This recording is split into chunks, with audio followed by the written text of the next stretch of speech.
as young couples do, they never have communication problems. The communication problems come later, when kind of the relationship goes a little sour. They don't like talking to one another as much. So if you teach those couples how to communicate, it doesn't mean they will. If you teach them how to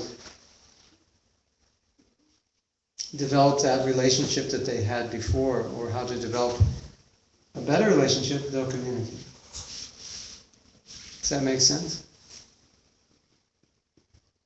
Yeah. So that was my point, that if you have the right mood in japa, then the externals naturally fall into place. You know, sometimes you might chant, you're tired and you're kind of laying back, and Hare Krishna, Krishna Krishna, so it just means you've lost interest, right? So if you're really into it, developing your relationship with Krishna, you wouldn't chant that way. So I could tell you, don't chant slouched over. But if you get the mood of chanting, there's more of a chance you won't slouch than if I tell you not to slouch. This is the best way. Sit here, get at the base of the spine, put your back up, your chest out, sit straight in a straight line. Don't move around, don't look at many things. Just chant like that. It's mechanical, but it works. But you'll automatically do that if you have the right mood. Right? If you have the right mood and you're praying, you won't be chanting.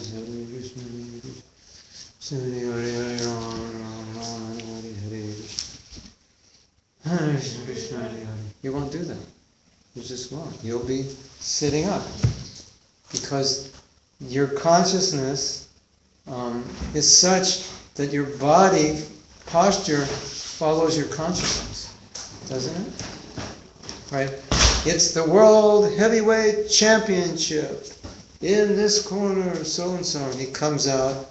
Of course, women don't watch boxing, but the boxers come out like this, fighting air, just show how tough they are, right? They come out because they want to win the contest. So they come out like, I'm going to win. So could you imagine a boxer coming out, and in this corner, so-and-so, he walks like this, to the ring, okay, sitting with his head down. No, he wouldn't do that. That's not the consciousness they have, right? So there's a whole physiology that is a consequence of your consciousness. So when you're in the right mood to chant, everything sits up. Doesn't it? Does that make sense? Yeah. So it's not bad to know that I should sit straight and I should pronounce properly and so forth. But if you're in the right mood, you will do that. And if you're in the wrong mood, you won't do that. That's just what happens. And that's how, if you catch your physiology when you're chanting, and see, does that reflect my psychology? So as you're chanting and you're kind of slouching and relaxing, and you can just think, okay, what's going on in my mind now that I'm doing that? And maybe you're tired, maybe you need to take rest, that's another thing. But you understand what I'm saying? If you're aware of it, you'll immediately see your physiology as an indication of your mood. And you'll catch yourself.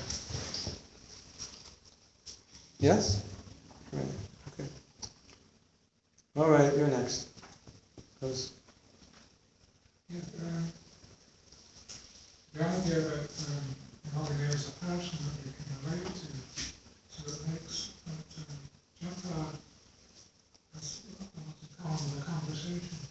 Oh yeah, japa's conversation, yeah. What an amazing conversation. It's in a, yeah. Prabhupada, in many places in his books, he talks about how Krishna will guide you if you're sincere. And you can see, Prabhupada has so much faith in that, because, as I said, he sent devotees out around the world. There's so much faith that Krishna will guide you. And especially through your sincere chanting, you get so many realizations.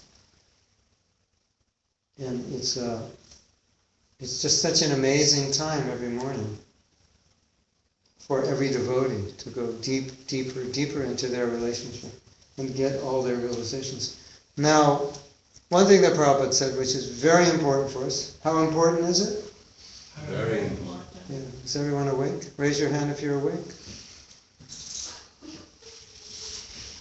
We have one that's not awake.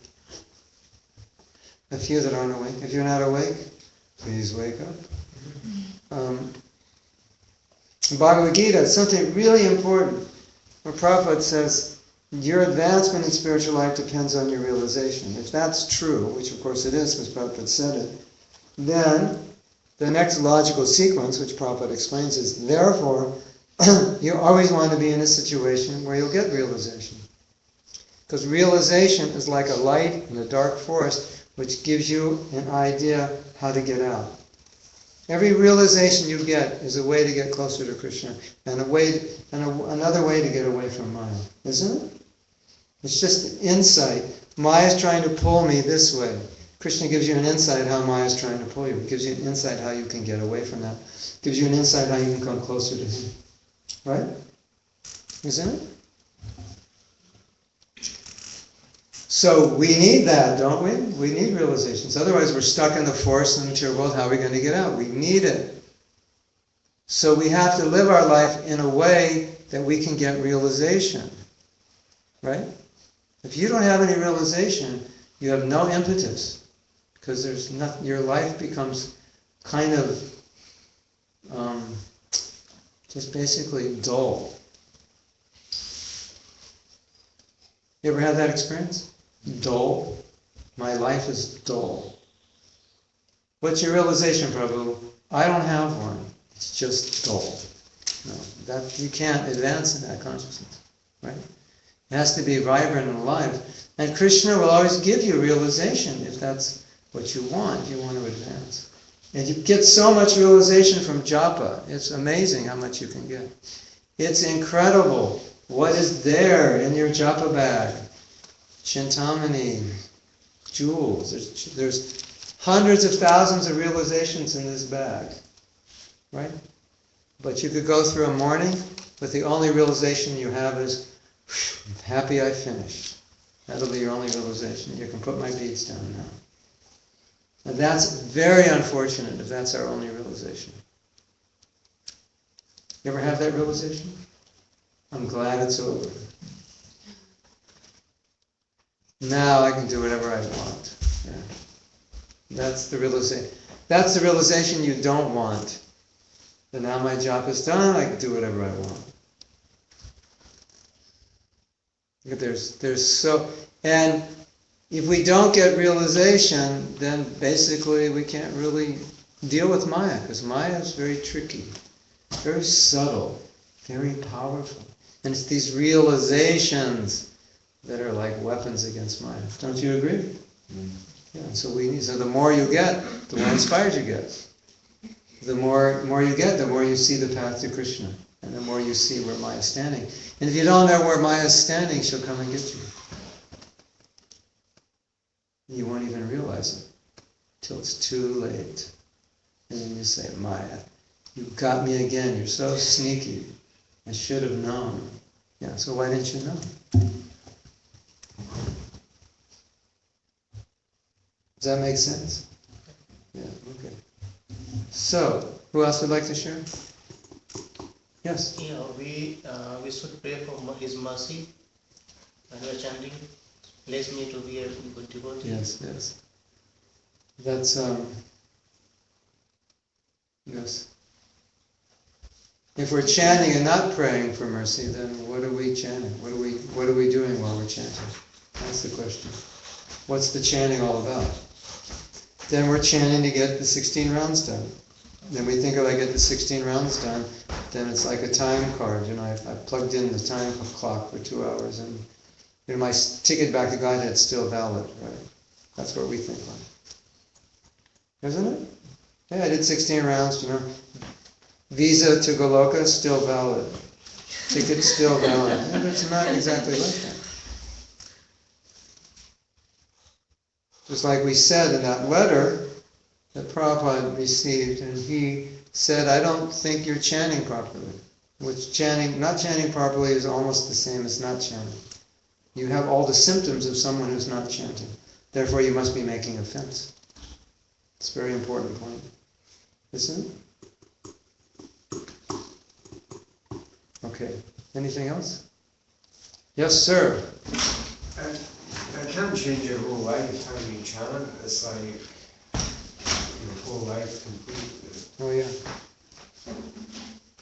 The more you improve your chanting, the more your life will change. That's for sure. And the Maha Mantras, one of the offenses is to think the glories of chanting Hare Krishna to be imagination. Like we tend to undermine the power of the holy name based on our own experience. So if I don't have, like you have good experience with the holy name, so your faith will be stronger. It's based on your experience, right? If we don't chant well, we have less experience, so then that minimizes our faith. Because faith is based on experience. So, how do I know this is good? Well, try it. So let's say you tried it, but you didn't do it right, you don't have the experience. Then you won't have the faith, because I didn't get any experience. Oh, I took this medicine, it didn't work. I don't have faith. This doctor is a quack. But you didn't take the medicine according to the directions or long enough. But I took it according to the directions, I took it long enough. Now I'm super healthy. So I have faith, but you don't. It's based on experience.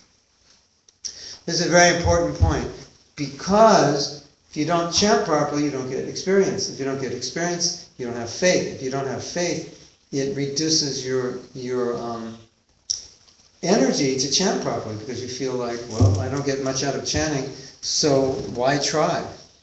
Because it doesn't really work for me. Try or don't try, it doesn't work. You ever felt like that? What's the use? Schnick, schnick, ram, ram. It doesn't work anyway. Why should I try? I've tried, it doesn't work. No. Hopefully we can end that problem. No, it does work.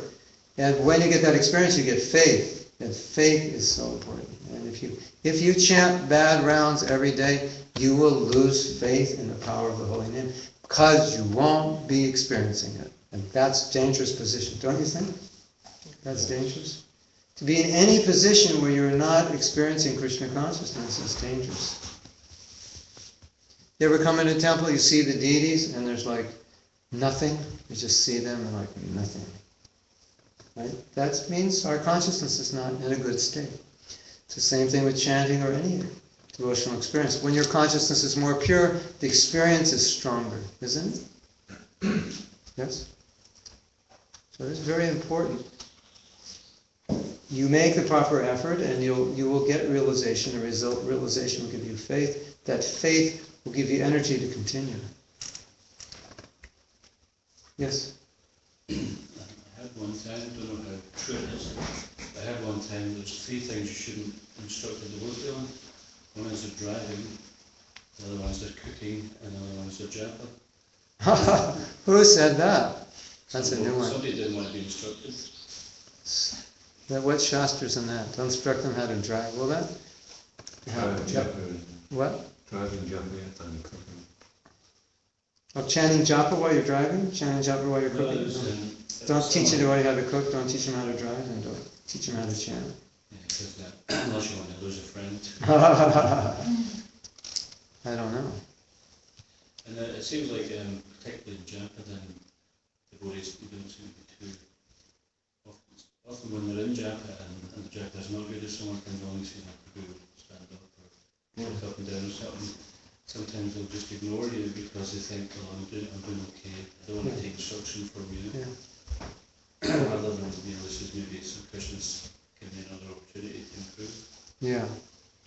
Well, that's a whole other topic of humility. But the joke is the devotee's nodding out and you wake him up and he says, I'm not sleeping. Just resting my eyes. Yeah. Why are you waking me up? I'm not sleeping. And then he goes back to sleep. You can do a play on that. In the right consciousness, we would appreciate anyone who's trying to help us. In the wrong consciousness, the false ego would come and try to defend ourselves. If somebody could point out something that would help you, why wouldn't you want it? Like, you're driving somewhere, you're actually going the wrong way. If someone could show you the right way, that would be nice. But if you think you're going the right way, then of course you would get upset. So Srila Bhaktisiddhanta Saraswati Thakur said, if a devotee criticizes me, what he's actually doing is teaching me how to be humble. That's how you're supposed to think. Okay, this devotee's, he said I did something wrong, so he's teaching me how to be humble. So I should accept it. That's how he said how you should see it. So if the thinking is, who are you to tell me? And then the next thought is, you do that also. And you're not perfect yourself. And that's all. It doesn't help us. It doesn't help the relationship, and it doesn't help us. So, if you're in the right consciousness, you'll appreciate it. And sometimes the other thing is that so devotees try to be diplomatic or very careful of how they say things, or they're so worried about saying something they don't say anything. Yeah. And that doesn't help anyone. But the thing is, if that's the case, it's usually because you know the person you're going to tell is going to get upset, right? So then if you're like that, no, you're kind of wearing a sign, don't tell me anything. Don't try to help me, I'm fine the way I am. But association is meant for getting help. So how do you take advantage of association if you won't listen to anybody? I mean, it's hard. And the ironic thing is, the longer you stay in ISKCON, the harder it gets to listen. Because the more you get promoted, and the more you're telling people than people telling you. So you get to a certain stage in ISKCON, you'll stop being told and you only tell. So then if anyone tells you, you're not used to being told, it can be difficult. Which is why being married is so good, because you'll always be told what's wrong with you. You agree? Yeah. I made a joke